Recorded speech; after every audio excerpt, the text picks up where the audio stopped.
Shut up and sit down. Hey everybody, Barry here again.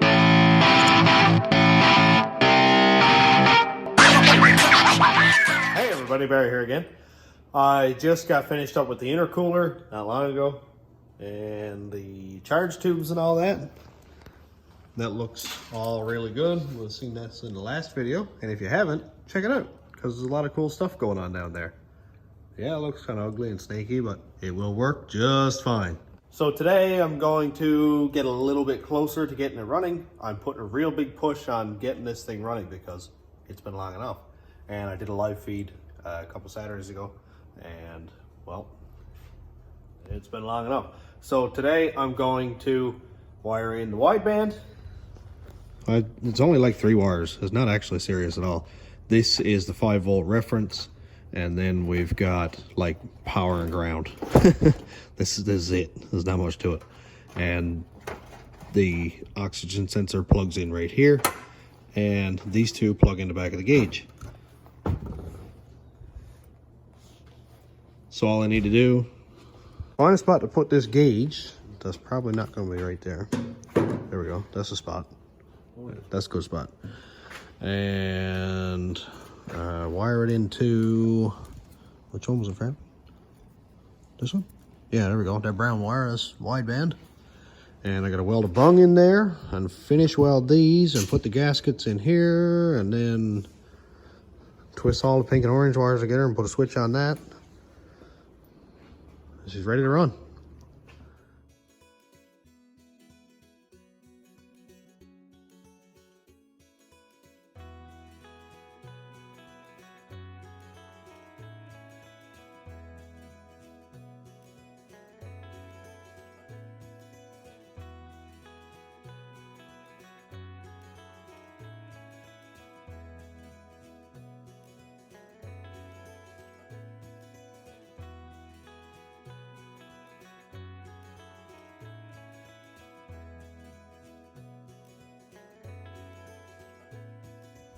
Well, I got a bunch of work done. I have the wideband wired in, just sort of temporarily. I need to get this done kind of quick, but you know, I got the ignition wired in. Now this, like I said, temporary. This is just 2 wires going up to the ignition switch. I've got to run these battery hot. I'll run those down to the battery.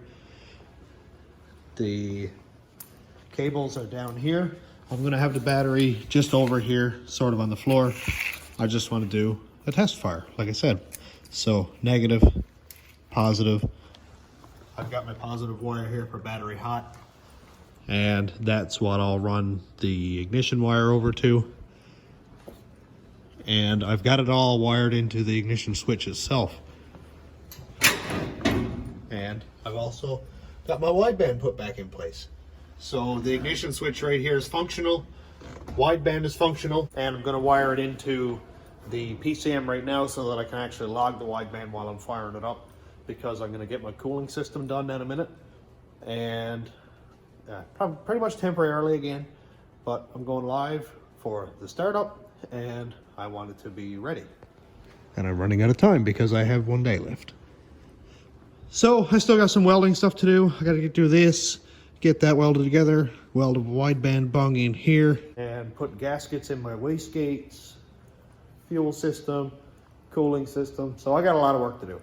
So I can't waste too much time. I'm gonna bomb away at it. Let's see what we can get done.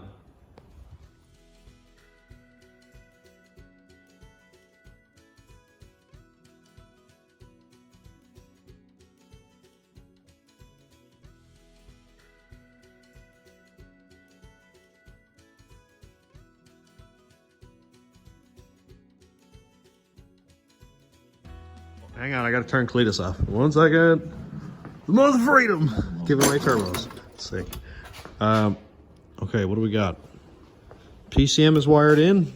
The ignition wires are wired in. Car camp, don't yell at me because I got all the wires put on 2 into the ignition switch. It'll be fine. And wideband is wired in and installed, and that's welded on. And it's very carefully routed away from heat sources. Stay. What else do I have done? The ground for the OBD2 connector is done. The serial data is hooked up. The power wire is hooked up. That goes over to ignition hot, or ignition always on. And everything's hooked up in here. My OBD2 connector is right there so I can tune it. There it is. Now, me and Frampton's gonna figure out how to keep this thing cold. We've been trying to figure it out. So, put the rad right here. We're gonna put the rad right there. Where's rad? Right there. There we go. Oh, you can grab that one if you want. So that rad is gonna lay up against the side of the truck. I know it's gonna look ridiculous, but we have a plant. That's, yep. Okay, the battery's gonna go over here and go away. Rad, that'll work perfect. One hose can come out of here and go into the rad over there, and the lower hose can come out and go right into there. It's gonna be perfect. And we can still see the front of the truck and it doesn't look ridiculous, because I thought about putting the rad right there and blocking everything off, but man, that'll be fine there, won't it? And then I can fill up this bottle and that'll bleed off the rad from there, so we wouldn't have any issues with air. I like it. All right, more time lapse. Woo. I can put it there. Frampton and I were talking about it, and we're like, we can put it right here. The hoses are kind of backwards from where they need to be, and at one point, a couple of years ago, I already had the rad in the pan. So I already have pretty much the couple hoses I need to adapt this again. Like this one went right there and clamped on, and you can see that the hose is there. It just needs a 90 to go back, and I can put it right in under the truck with some of this pipe that I have here and these here. This is just exhaust pipe, but it worked awesome. Let's see if I can grab it without tearing a bag of sand open. Now it looks a little bit ridiculous, and yes, at one point it did blow off and bounce down the road at like I think it was doing like 120 kilometers, and it went boof and emptied every drop of coolant out of it. And a couple of guys were behind me and they were like, "Whoa, man, slow down, stop. You lost a whole pipe." Like the whole thing spit out from under the truck. So I learned from that to not do that again. And you can see it's nice and clean. But inside, it's actually relatively clean. And I imagine that's because coolant has anti-corrosion stuff in it. It's too bad it doesn't work on the outside of the pipe because it got kind of dirty. Well, I think I can adapt this relatively quickly because I already had everything, and I pretty much still have everything that I can just go clampity clamp, clamp, clamp, clamp, fill it full of water. And I'll just throw tap water in it for now so that when I dump all this out, I'm not dumping out like $50 worth of coolant because that's a waste. And where do I put 3 gallons of it or 4 gallons, whatever it's going to take? So my battery is running kind of low, but I'm going to see if I can get this done without it dying, because we want to see this ridiculous stuff go on. But I'm not going to put any fans on it for now. I got a couple of really heavy fans that I'll put in front of it because I don't want to do any temporary wiring if I don't have to.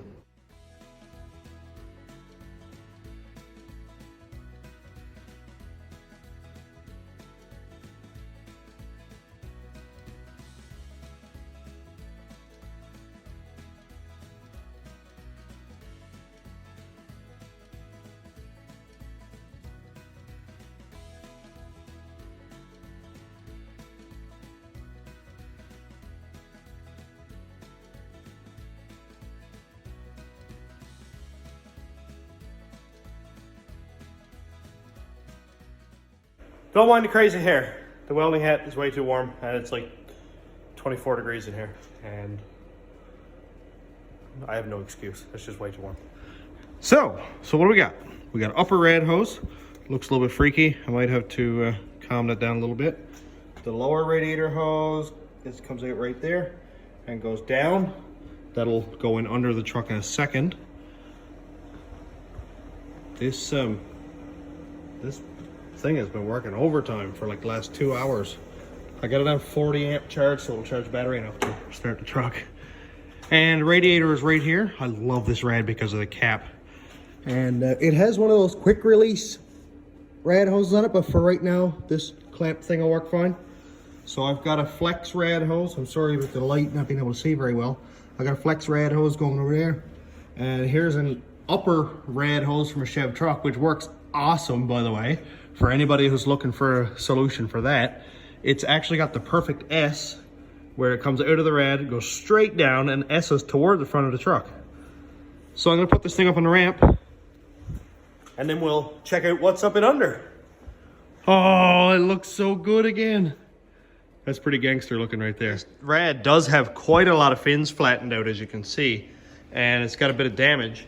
So this will serve as a really good test to make sure that the rad is good before I go and use it. I know there's some leaky looking stuff there. I'm kind of hoping that's not from the rad leaking. If it is, well, I might have to do some soldering or JB welding or something, but whatever. I really like to use this rad because of that cap. Anybody who knows the struggle of bleeding air out of a relocated radiator to the bed, it sucks. Let's go up and under, see what we got.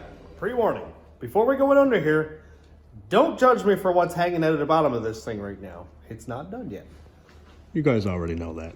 There's a lot of stuff hanging out of there. There's like weeds in the swamp. What a state. But yeah, that's temporary. This is all very temporary. All I need this to do is turn and go back that way, which is not serious. That can go that way just fine. And it's a flex rad hose, so it's got wire in it. It's not going to allow it to kink. And this one here, while also not being kinky, will go like, I don't know, right there or something like that.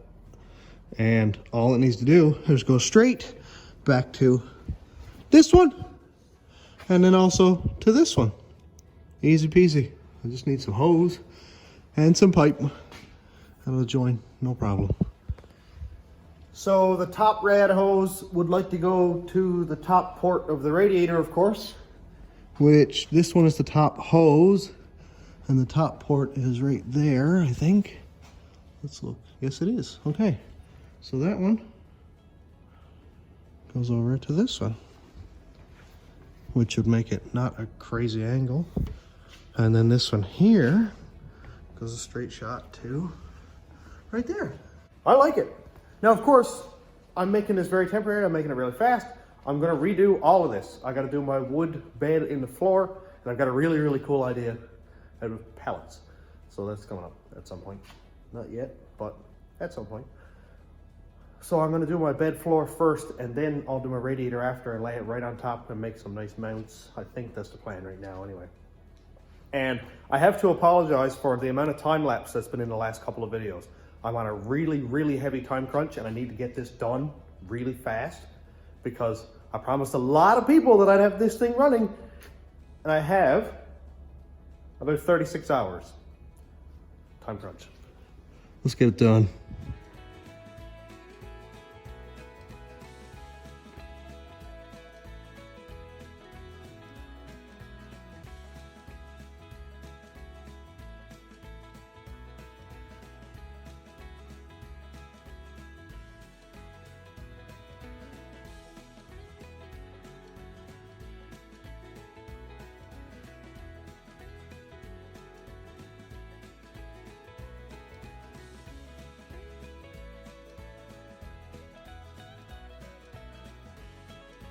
It's going to work. Woo! It is ugly. Boy, is it ever ugly. But it will contain liquid.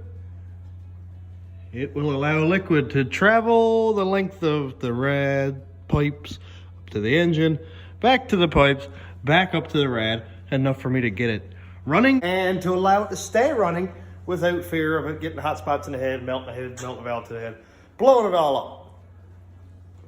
Yeah, it's ugly. I will have it cleaned up much better. And the cool thing is you're not going to see any of it because the truck is quite low. I gotta put one more clamp on, and that's way up there. So I'm gonna put it back down on the ground, put the clamp on it, and I gotta hook up a couple small hoses up to the bottle, and then that's it. That's it. This is great. Man, I'm almost done.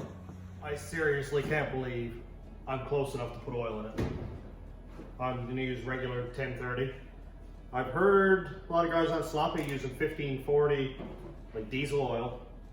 I gotta do a little bit more research on it. Ask those guys like why they're using 1540 or what their application is really. Because if it's not necessary, or if it's gonna hurt me to use diesel oil, then I won't. If it'll help, I'll use anything is good. I've got the pump shimmed and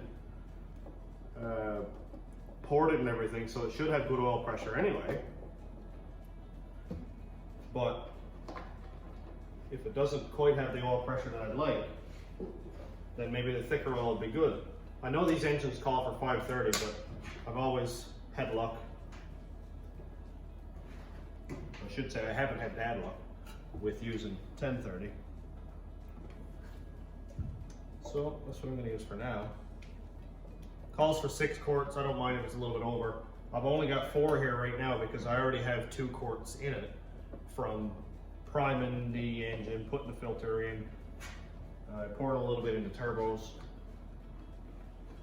Oh, so close. So close. I've got the wiring done. It looks a little bit snarly right now, but it's I gotta keep stressing that it's temporary. But it'll be a whole lot cleaner looking very shortly. I've got a lot of cleanup stuff left to do yet. I've got to clean up the coils and paint those and the coil brackets, because there's no sense painting the engine up really nice if you got rusty coils on top that are full of grime and nasty. And I have to mount the PCM, maybe put a heat shield in front of it. If I find that the headers get hotter than I expect them to, I'll make a little metal heat shield around the PCM so it doesn't get overheated, because we don't need that. I do a lot of burnouts and a lot of like street stuff. So if I find that I get a lot of heat soak, which I think I might, in my intake, then I might put a small, say even a 10-inch fan on the intercooler so it's always pulling air through. And I think that could help quite a lot. And well, I'll see that when I get to it. There's lots of room for it, so it's not a big deal. Well, the oil is in. I might as well check it. I actually cannot believe I just put oil in this. That is crazy. That is absolutely nuts. Huh, the dipstick is broken off on the end. That's funny.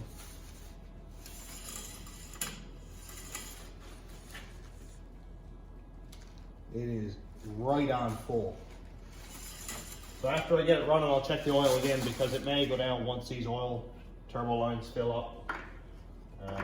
The filter is already full because I filled it, so I shouldn't have any issues with that.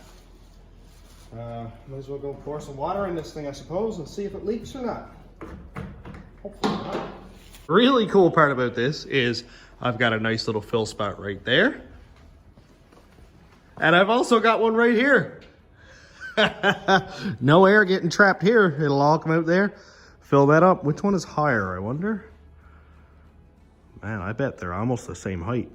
So if I fill it right here in the bottle and I fill it right here in the rad, there's absolutely no reason that there should be air bubbles getting trapped in this engine.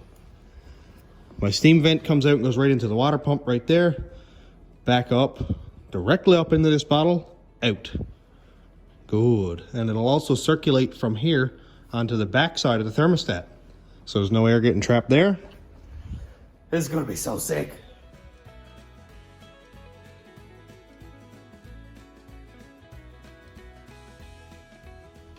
Well,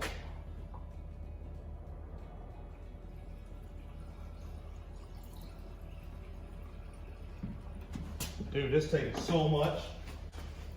Well, I'm happy with the level that the bottle is at out there, so I'm just gonna go and fill this one up right to the top. Man, this is taking some serious amount of coolant.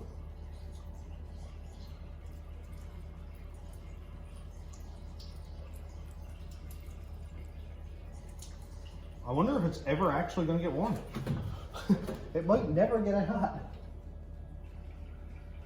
You're driving around at like 60 degrees the whole time. Whoa, we got bubbles. Woo! Well. We have coolant, water, whatever you want to call it. No leaks. It's wet on the floor because I poured a bunch out of there. But the rad is full. Every air bubble is out. This is full, so really it should be bled out within seconds after that water pump starts spinning. Displaces a little bit of the air, maybe in the heads, but I've got a 4-corner steam vent on it anyway. And you can see that the engine tips down a little bit this way if you look across the coil pack line. I know it's wicked hard to see, but the engine isn't flat level, it's tipped ahead. So there's going to be air trapped in the back of this head on either side. That's why I made up 4-corner steam. So that as soon as it gets running and coolant starts pumping around there, it pumps right out of the back of the head, out into the water pump, up into the bottle. So that's something that I took upon myself to make up my own 4-corner steam vent.